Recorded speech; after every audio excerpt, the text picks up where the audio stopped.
Hello दोस्तों, एक बार फिर से आप सभी का स्वागत है एजुकेशन बाइट पर। कैसे हो आप सभी? मैं उम्मीद कर रही हूँ कि आप सभी एकदम बढ़िया होंगे। आपके डीएलएड 4th सेमेस्टर में एक पेपर है आपका जो 8th पेपर है, शांति, शिक्षा एवं सतत विकास। ये जो पेपर है आपका 25 मार्क्स का ही होगा, 25 नंबर का ही पेपर रहने वाला है कंप्यूटर की तरह। साथ-साथ समय आपको इसमें मिलेगा 1 घंटे का और जो आपके पासिंग मार्क्स रहेंगे वो रहेंगे 12 नंबर। तीनों ही चीज़ें मैंने आपको बता दी हैं। शुरू करते हैं आपका शांति शिक्षा सब्जेक्ट, जिसका पहला जो आपका चैप्टर है या पहला टॉपिक है वो है शांति शिक्षा का अर्थ क्या है, क्या उद्देश्य है इसका, क्यों आवश्यकता पड़ी इस सब्जेक्ट की या एक शांति शिक्षा की क्यों आवश्यकता पड़ रही है जीवन में या वर्तमान में क्यों आवश्यकता पड़ रही है, साथ साथ किस तरीके से ये हमारे अंदर मूल्यों का विकास करेगी। ये सारी चीजें हमको देखनी है। शुरू करते हैं। शांति शिक्षा को अगर आप देखो तो ये जो है 2 शब्दों से पूरा का पूरा शब्द जो आप देख पा रहे हो 2 शब्दों से मिलकर के बना हुआ है। पहला शब्द इसमें आ रहा है शांति और दूसरा शब्द क्या आ रहा है शिक्षा। शिक्षा शब्द से तो आप परिचित हैं कि शिक्षा क्या है। शिक्षा जो शब्द है वो शिक्ष धातु से बना हुआ है, संस्कृत की धातु है ये और इसका अर्थ होता है सीखना और सिखाना। शिक्षा का अर्थ क्या होता है? सीखना और सिखाना। बात करते हैं शांति की। शांति क्या है? तो शांति हमको पता है हमारे मन की एक ऐसी स्थिति यानी कि एक ऐसी सिचुएशन जहाँ पर मनुष्य का व्यवहार कैसा होता है? थोड़ा-सा विशिष्ट होता है, थोड़ा स्पेशल हो जाता है वहाँ पर।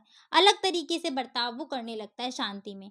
तो शांति शिक्षा को अगर हम टोटल मिलाते हैं तो ये क्या बनेगी?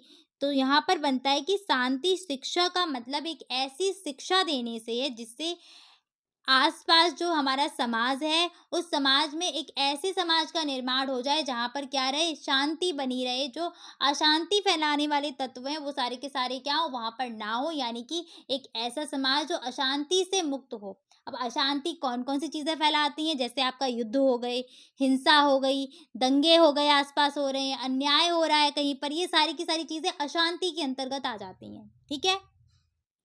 देखते हैं शांति शिक्षा का अर्थ क्या रहेगा। तो शांति शिक्षा से तात्पर्य उन नियमों एवं निर्देशों से है जो समाज में शांति की व्यवस्था बनाए रखने में मदद करते हैं। साथ साथ इसमें वे सभी उपाय आ जाते हैं जो सामाजिक व्यवस्था को विवाद एवं समस्या से बचाए रखने में सहायक हैं। यानी कि शांति शिक्षा से तात्पर्य एक ऐसी शिक्षा से हो जाता है जिसके अंतर्गत क्या होगा, ऐसे नियम या निर्देश बना दिए हैं जो समाज में शांति बनाए रखेंगे और समाज में जो चीज़ें अशांति फैला रही हैं उन सब चीज़ों से क्या है उस समाज को बचाए रहेंगे। अगर शॉर्टकट में मैं आपको बता दूं तो शांति शिक्षा एक ऐसे समाज का निर्माण करती है, ऐसे समाज का विकास करती है जो जिसमें क्या होती है शांति होती है, जिसमें हिंसा, युद्ध, दंगे, अन्याय इन सब से वो मुक्त होता है समाज। आगे बढ़ते हैं। अगला क्या है पॉइंट, प्रोफेसर एस के दुबे के अनुसार शांति शिक्षा क्या है तो इन्होंने बताया है कि शांति शिक्षा से अभिप्राय उस प्रक्रिया से है जिसमें ज्ञान की प्राप्ति, मूल्यों, अभिवृत्तियों, कौशलों, पर्यावरणीय संतुलन इन सब का विकास होता है। साथ साथ सामाजिक शांति का विकास भी संभव होता है। इनका कहने का तात्पर्य है कि जो शांति शिक्षा है उसका मतलब एक ऐसी शिक्षा से है, एक ऐसी प्रक्रिया से है जिसके अंतर्गत ज्ञान की प्राप्ति होती है, मूल्यों का विकास होता है, कौशलों का विकास होता है, पर्यावरण के साथ कैसे संतुलन बनाना है इस चीज़ का विकास करते हैं, साथ साथ समाज में शांति कैसे बनाए रखनी है इसका विकास करना इसमें पॉसिबल है। साथ साथ ये क्या करती है, जो कि आदर्श एवं आध्यात्मिक समाज के निर्माण का आधार है और यह समाज विभिन्न प्रकार के कलह व विवादों से कैसा होता है, पूर्णतः मुक्त होता है। यानी कि एक ऐसा समाज बना देगी जिसमें आदर्श और आध्यात्मिक का विकास होगा। साथ साथ जो अशांति फैलाने वाली चीजें हैं, कलह हो गए, विवाद हो गए, युद्ध हो गया, हिंसा हो गई, दंगे हो गए, इन सारे के विवादों से वो क्या रहेगा, मुक्त रहेगा समाज। ठीक है। शांति शिक्षा की अवधारणा क्या है तो इसमें देखिएगा, शांति शिक्षा में हमें पता है कि जो हमारा जो मतलब अगर हम एक मनुष्य की बात करें, तो मनुष्य में क्या है, हमारे अंदर भी बहुत सारी चीज़ें चलती रहती हैं। अशांति मतलब ये नहीं कि हम खुद से ही हिंसा कर रहे हैं, खुद को ही मार पीट रहे हैं, नहीं। हमारे मन में भी काफ़ी सारे थॉट्स एक साथ लड़ रहे हैं ना, चल रही है, उनके अंदर भी द्वंद चल रहा है। नहीं, ये काम करना चाहिए, आज वहाँ जाना चाहिए, आज पढ़ लेना चाहिए, नहीं कल पढ़ेंगे, ठीक है? आज रिज़ल्ट आएगा, रिज़ल्ट में पास होंगे कि नहीं होंगे, मार्क्स ऐसे आएँगे, ये सब भी क्या है, अंदर हमारे मन के अंदर भी द्वंद चलता रहता है हर वक़्त। तो यही पॉइंट है कि सदैव व्यक्ति की मानसिक एवं शारीरिक शांति से संबंधित है हमारी शांति शिक्षा। जब हमारा मन शांत होगा, तो हम काम करने में क्या होंगे, अच्छा काम कर पाएँगे, यानी कि उतनी एनर्जी हमको मिलती रहती है। अगर आप खुद से देखो, अगर अभी आप किसी भी टेंशन में नहीं हो, तो पढ़ाई में मन अच्छा लगता है। जो चीज़ आप 1 घंटे में अभी तैयार कर रहे हो, जब आप किसी मतलब द्वंद में चल रहे हैं, मन में अशांति चल रही है, वो आप कोई टॉपिक वहाँ पर लेके अगर बैठेंगे, तो आप 1 घंटे में उसको याद कर पाएँगे। लेकिन वहीं अगर आप एकदम फ्रेश माइंड में या सुबह उठ के पढ़ रहे हैं, तो वो जल्दी याद हो जाता है। क्यों याद हो जाता है? सिर्फ़ इसीलिए कि जब हम हमारे पास ऊर्जा ही नहीं है, हम अपना माइंड कहीं और ही खर्च कर रहे हैं, अपने अंदर की जो भी एनर्जी है, वो कहीं और ही लगा रहे हैं। मतलब एक कहीं इस द्वंद में चल रहा है, एक कहीं जैसे होता है ना कभी-कभी कि मन कुछ और कह रहा है, एक मन कुछ और कह रहा है, तो ये जो 2 मन नहीं है, मन तो एक एक ही है, लेकिन विचार अलग-अलग हैं और उन्हीं विचारों में क्या हो रहा है, द्वंद हो रहा है। तो जब हमारे अंदर मन ही अशांत होगा, तो सीधी-सी बात है, जो ऊर्जा होगी वो वेस्ट हो जाएगी, उस ऊर्जा का हम कहीं सदुपयोग नहीं कर पाएँगे, ठीक है? तो इस शांति शिक्षा की आवश्यकता यहाँ भी पड़ रही है कि वर्तमान समय में जो मनुष्य है, उसका जो मन है, वो तनाव से भरा हुआ रहता है, इसलिए भी शांति शिक्षा क्या है, ज़रूरी हो गई है। समाज स्तर पर तो है ही ज़रूरी, वहाँ पर तो उस प्रकार की शांति है जो आपको बता दी, और मनुष्य के जीवन में भी ये आवश्यक है, जिससे क्या होगा, हमारे जो नैतिक मूल्य हो गए, चारित्रिक मूल्य हो गए, इनका विकास होता रहेगा, हमारे व्यक्तित्व का विकास होता रहेगा इसके द्वारा। समझ में आ गया? आगे बढ़ते हैं भई, अगला पॉइंट क्या है? शांति शिक्षा के उद्देश्य क्या-क्या हैं? तो पहला इसका उद्देश्य है विद्यार्थियों में आध्यात्मिक मूल्यों का विकास करना।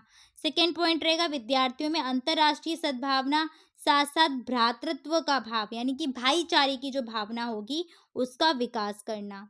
ठीक है? भाईचारे की भावना का विकास करना। विद्यार्थियों को उचित एवं अनुचित, साथ-साथ न्याय व एवं अन्याय की, ये न्याय की चीज़ है, ये अन्याय है, इससे भी परिचित कराना या इसके विषय में जागरूक करना। आपका नेक्स्ट पॉइंट है कि विद्यार्थियों को युद्ध, हिंसा, संघर्ष आदि के परिणामों से अवगत कराना। कि हम जैसे मान लीजिए, खुद से ले लीजिए, किसी ने हमसे अपशब्द कहे, तो वहाँ पर हम उसको पलट के अपशब्द बोल दें। बाद में क्या हुआ, उसने और अपशब्द बोले, हाथापाई शुरू हो गई, मारपीट शुरू हो गई, हिंसा ऐसे ही बढ़ती है कि नहीं? अब यहीं पर आपको पता हो कि इन चीज़ से क्या परिणाम निकलेगा, लड़ाई झगड़े के बाद निकलना क्या है, निष्कर्ष क्या निकलेगा, ये अगर आपको पता होगा, तो उस चीज़ को हम रोक सकते हैं पहले ही, खुद पर कंट्रोल कर लेंगे उस चीज़ को लेकर के। ये अपने से बात हो गई यही, और मनुष्यों पर लागू होगी। तो जब तक हमें इसका परिणाम पता नहीं होगा, तब तक क्या होंगे कि हम उस चीज़ को लेकर या उसको रोकने का प्रयास भी नहीं कर पाएँगे। ऐसे युद्ध वगैरह हो गए, जो विश्व स्तर पर युद्ध होते हैं ना, 2 देश आपस में लड़ रहे हैं, तो इसका परिणाम क्या निकलेगा? इससे लाभ होगा या हानि होगी? अगर इससे हम अवगत हैं, तो उस चीज़ को शुरू करने से पहले उसको रोका जा सकता है। ठीक है? तो इन चीज़ों से अवगत कराना। अब बाकी के जो एक ये आपका शांति शिक्षा के उद्देश्य में आप 1-2 पॉइंट ये भी ऐड कर सकते हो कि क्या चारित्रिक विकास करना, जो भी मैंने आपको बताया था। जो अंतर्द्वंद चलता रहता है ना, अंतर मन में जो द्वंद चल रहा है, वो भी खत्म करना है। यानी कि मानसिक शांति, जब इंसान का मन शांत होगा, तो वो काम भी उतना ही अच्छा करेगा। तो तनावग्रस्त जीवन से क्या रहें, सभी मुक्त रहें। ये भी शांति शिक्षा का क्या है, उद्देश्य है। तो यहाँ पर ये पॉइंट भी आप लिख सकते हो, तनावग्रस्त जीवन से मुक्त रहना। ये पॉइंट अपना बना सकते हैं। इसी प्रकार से क्या है कि मनुष्यों के प्रति, मानवों के प्रति क्या रहे, सकारात्मक दृष्टिकोण पनपे सभी के अंदर। तो सकारात्मक दृष्टिकोण का विकास करना, कि दूसरों को लेकर हमारा जो थॉट रहे, वो कैसा रहे, पॉजिटिव थिंकिंग रहे। यानी कि हर व्यक्ति को देखकर कि मन में क्या आ रहा है, नकारात्मक विचार ही आ रहा है कि ये ऐसा हो सकता है, अगर हमने इसकी मदद कर दी तो ये हमारे साथ ये करेगा, वो करेगा। ये सारी चीज़ें ना आएँ, ठीक है? तो सकारात्मक दृष्टिकोण सभी के अंदर उत्पन्न करना, कि दूसरे मनुष्यों को लेकर के।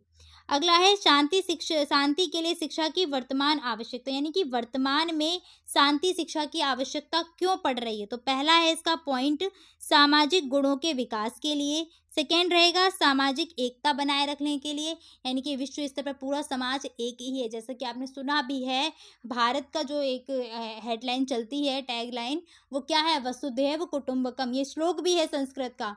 ठीक है? पूरी जो पृथ्वी है, पूरी वसुधा मीन्स क्या होता है? पृथ्वी। तो वसुधा क्या है? कुटुंब के समान। कुटुंब का मतलब परिवार। पूरी धरती क्या है? एक परिवार है। तो समाज में एकता बनी रहे, इसका विकास भी करना, इसका इसमें आवश्यकता पड़ती है शांति शिक्षा की। चारित्रिक विकास के लिए भी शांति शिक्षा की आवश्यकता पड़ती है। फोर्थ पॉइंट है अंतर्राष्ट्रीय शांति के विकास के लिए। विश्व स्तर पर जो हिंसा चल रही है, ये युद्ध चल रहे हैं, इनको रोका जाए, शांति बनी रहे विश्व स्तर पर, अंतर्राष्ट्रीय स्तर पर शांति बनी रहे, उसके लिए भी शांति शिक्षा क्या है? आवश्यक है। आदर्श मूल्यों के विकास के लिए शांति शिक्षा की आवश्यकता पड़ती है। और लास्ट पॉइंट है आपका लोकतंत्र के विकास के लिए। ठीक है? हम सभी एक ही हैं, पूरा समाज एक ही है, सब भाई-भाई हैं, सब एक हैं। तो क्या होगा? लोकतंत्र मजबूत होगा वहाँ पर। तो लोकतंत्र के विकास के लिए भी क्या है? शांति शिक्षा आवश्यक है। आगे बढ़ते हैं, अगला क्या है? शांति शिक्षा में भारत जीवन के मूल्य। तो देखिए, भारत जीवन मूल्यों के अनुसार संपूर्ण विश्व एक परिवार की तरह है, अर्थात भारतीय जीवन मूल्य किस पर आधारित हैं या कौन सी भावना अपने अंदर रखते हैं? वो रखते हैं वसुधैव कुटुंबकम की भावना। भारतीय जो है वो अपने अंदर किसकी भावना रखते हैं? वसुधैव कुटुंबकम, यानी कि पूरी वसुधा एक परिवार है, एक कुटुंब है। ठीक है? यदि भारतीय जीवन मूल्यों का आधार अगर माना जाए तो पूरे विश्व में क्या रहेगी? शांति रहेगी। हम सब अगर भारतीय मतलब पूरे विश्व स्तर की बात करें, हम लोग तो मानते ही मानते हैं, भारत तो भारतीय तो मानते ही हैं। अगर बाकी के विश्व के लोग भी इसी टैगलाइन को माने या इसी बात को माने कि पूरी वसुधा परिवार है, तो क्या होगा? पूरे विश्व में, पूरे वहाँ पर क्या है? पूरे पृथ्वी पर शांति बनी रहेगी। हिंसा वगैरह जो होते हैं, युद्ध होते हैं, ये नहीं होंगे। ठीक है? इसीलिए हमें छात्रों को भारतीय जीवन मूल्यों पर आधारित शिक्षा देनी चाहिए। जैसे पहला इसमें आ जाएगा चरित्र निर्माण की शिक्षा, नैतिकता की शिक्षा, भारतीय संस्कृति की वैश्विक स्तर पर स्थापना। नेक्स्ट रहेगा प्रकृति से प्रेम करने की शिक्षा। और लास्ट रहेगा आपका ईश्वर में विश्वास। तो ये सारे पॉइंट्स रहेंगे इसके। आज हम इतना ही रखेंगे। अगला जो आपका शांति कौशल है और मूल्य रहेंगे कुछ, तो उनको मैं नेक्स्ट क्लास में कंप्लीट कराऊंगी। उम्मीद कर रही हूँ क्लास अच्छी लगी होगी। और प्लीज़ लाइक शेयर कर दिया करो और अपने दोस्तों को भी जितना हो सके ज़्यादा से ज़्यादा क्लास को शेयर करिए, जिससे हमारा मनोबल भी बढ़ता रहे और हम अपना 100% से भी और अच्छा देने का प्रयास करेंगे। ठीक है? चलिए मिलेंगे फिर अगली क्लास में। Thanks for watching and please like, share and subscribe my channel. Bye bye. Take care.